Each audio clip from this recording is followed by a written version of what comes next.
Dans Maxine de Ty West, on peut apercevoir la célèbre maison de Norman Bates dans Psychose de Alfred Hitchcock. Et devant cette maison, deux personnages du film vont avoir une discussion sur le choc que pouvaient avoir les spectateurs en découvrant que le tueur est un homme qui porte une robe. Et cette scène de Psychose, c'est une scène qui a marqué le cinéma. Le gentil Norman, le boy next door timide et réservé, est en fait un tueur en série qui porte des vêtements féminins et qui massacre les clients du motel familial. À la fin du film Psychose, on nous montre un nouveau visage de Norman, un visage qui est défiguré par la haine, il est complètement en transe. On appelle ce moment une scène de queer panic ou de gay panic. Mais qu'est-ce que le concept de queer panic ?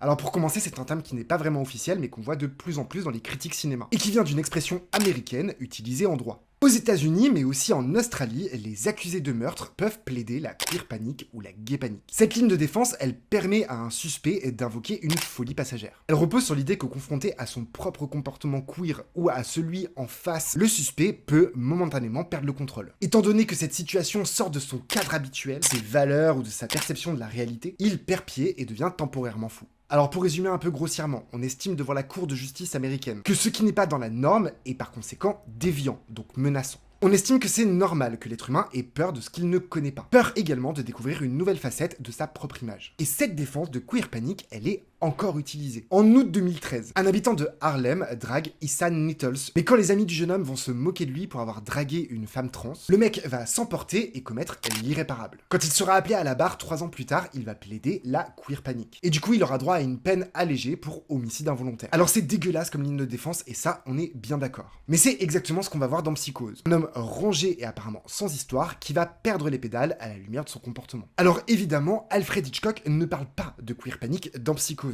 C'est pas ce qu'il a voulu illustrer par cette scène. On est bien d'accord que c'est un terme qui est postérieur au film et qu'on utilise maintenant pour décrire ce genre de scène. Mais puisque l'expression circule de plus en plus, je me suis dit que ce serait assez cool d'expliquer un peu d'où vient ce terme et cette expression. Et pour info, on peut retrouver d'autres scènes de queer panic dans Delirium de Lamberto Bava par exemple, mais aussi dans Terror Firmer de Lloyd Kaufman en passant par Pathos. Et pour finir, rien à voir, mais vu que j'en ai parlé au début, je te le dis à la fin, j'ai adoré Maxine, et toi, qu'est-ce que t'en as pensé? Dis-le moi en commentaire.